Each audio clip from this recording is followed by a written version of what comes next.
What's up, everyone? Welcome back. We're talking about fall fishing. It's here. Weather's finally cooling down where I'm at. I'll tell you what I've been doing lately, how I've been catching fish. Thanks everyone for watching. Please like and subscribe if you like this sort of content. This channel is all about bass fishing. We do a lot of stuff about new gear, trends in the industry, all that sort of thing. But also I just talk about my fishing trips. And something happened on my last trip, which is probably happening no matter where you live, and that's fall fishing, schooling fish. You know, we launched the boat, looked over, and there's fish busting up everywhere. It's perfect. Just idled over to them and started catching them.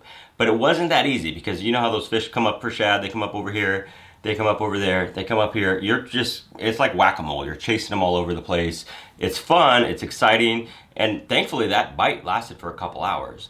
But I'm gonna tell you kind of how I caught fish that day, you know, and really it's about being efficient. Obviously, if you get a bait on fish when they're busting up, it's not that hard to catch them, but really the efficiency is where it comes in because you need to be able to cast properly, be able to reach them, and get the bait to them quickly before they come down and pop up somewhere else. So it's a very fun way to fish, but I'll show you the baits that I was using and the baits that work great for this situation. It's a fun way to fish. I've experienced this many times in different fisheries, and it's just so exciting because, you know, they're just all over the place. You know what I'm talking about, but it was really fun. So I'll tell you how I was catching them. So really the best bait was a jerk bait because that allowed me to cast pretty far, you know, not as far as some topwater baits, but it can get down below the fish and pick off those fish.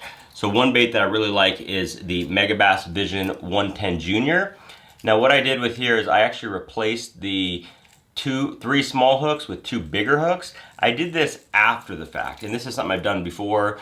I've learned this tip from someone else. I've done this on other jerk baits. Unfortunately, I just had those three little hooks on it for this situation, so I lost a lot of fish. You know, I still caught a good amount, still caught a handful. Having bigger hooks, I know I would have caught more because some of those tiny hooks that come on this little jerk bait, they just bend out very quickly. Even with, you know, just schooling sized fish, they just come out really quickly.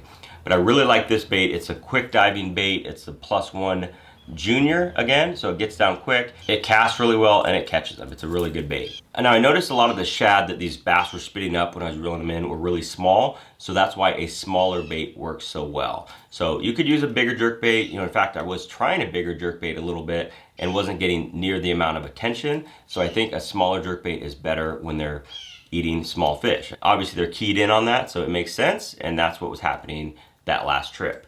Another jerk bait I really like is the OSP. This is the Varuna. It's a 90, I think it is, or 95. It's really small, so you know, you can see it's about the same size as that +1 Junior. But again, match the hatch, especially when there's so many shad in the area. Another great way to catch them is with a topwater bait. You know, I like something that's aggressive, but more importantly, that casts accurately. You know, a lot of topwaters, when you cast them out there, they kind of sail a little bit, and it is so important to hit those fish on the spot where they're busting up. Something with a weight transfer system. Something like this. This is the Lucky Craft Sammy. You can see this one's caught a fish or two, but it's got that those balls in the back of it, so it's rear weighted, it casts really well, and it also has a great action for schooling fish. This is just the regular old Sammy. Another one I really like is the Gunfish. I like all the sizes of the Gunfish. This is a little bitty one. I like this guy, especially when they're eating small shad. It has that nice splashing action, but it still walks side to side, so it's kind of a cross between a walking bait and a popper. You know, it's kind of like a pencil popper in a way, but it's a lot smaller. Another one that a lot of people like is the Evergreen Shower Blows, or, you know, the I'm a Little Stick when they're eating bigger fish. But this is a smaller one. I like the clear color because even though it's much bigger than those shad that they were eating, it still seems smaller because of that clear color. It's not a solid bright color, you know, a bone or a chrome or something like that looks really big. This just looks like a lot of splashes on the water. Maybe looks like 2 or 3 shad fleeing, and then that cupped mouth is amazing for splashing water side to side. Really like the Shower Blows. They have a lot of different sizes of this one. I like this one. They also have a little bitty one, like a 78, I think. That one I do like, but it's really hard to cast. I mean, you almost need spinning tackle to get it out there. Now, speaking of casting, two baits that cast great and that are perfect for reaching those fish that are out far, that, you know, bust up just out of reach of a topwater, is something like a little tail spinner, which has a great action. This is a 1/2 ounce. It casts really well, so it will get really far out there, you know, either on casting or spinning, and then reel it fast and it looks just like a little shad. Same thing with a lipless. I like a smaller lipless. This is the smaller version of the Ruku shad. Really like this one just because it's smaller, but it still casts really well. So that's a great looking bait. and it's great for schooling fish.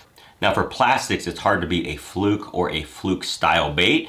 You know, everyone's talking about the Sakamata shad right now. It does a great job of rolling, imitating shad. Got it on a jig head, but you could fish it on a weighted hook. You could fish it on a unweighted hook, just a regular EWG, whatever you want to do. It has a great drawing power. It looks like a bait fish going side to side. It's great when they're keyed on shad. And the last one is really pretty obvious, but it's a little bitty swim bait. I caught some on this too. This is the little tiny Jackall Rhythm Wave. I think this is the 2.8. Of course, everyone likes the Kitex, but I really just started experimenting with these smaller sizes of the Rhythm Wave, and I like it. It catches fish, holds up pretty well, pretty sturdy, but still soft, so it will last a little bit longer than a Kitech, which have great action, obviously. So this is a little bit more firm plastic, but it's not too firm. So I really like the Rhythm Wave. So those are my favorite baits for schooling bass. I'll put the links down below so you can purchase them. This is from Tackle Warehouse. It is an affiliate link. Doesn't change anything on your end, but it does help the channel, so I appreciate doing that. And if you have any other baits, let me know. What are some of the best baits for catching schooling fish? It's a great time of year to be fishing. I cannot wait to go back out there to that lake again and hopefully have that same experience. Thanks for watching.